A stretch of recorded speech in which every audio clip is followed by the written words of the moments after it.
Next on the list, a 72 Honda 600. Now, this is not a motorcycle. No, almost. It's like a roller skate. It's so cool. Tiny. It's very cool, though. Blue over black, 598 cc's.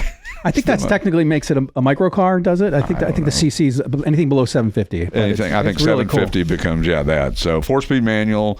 When this came out, a gallon of gas was 36 cents in 1972.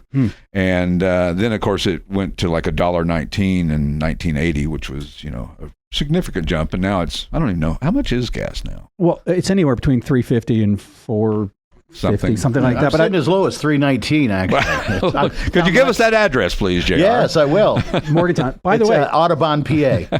By the way, I'm doing these write-ups and everything. I found that in 1940, milk was 54 cents, but gas was 18 cents. So milk was more expensive than gas. Now it's about the same.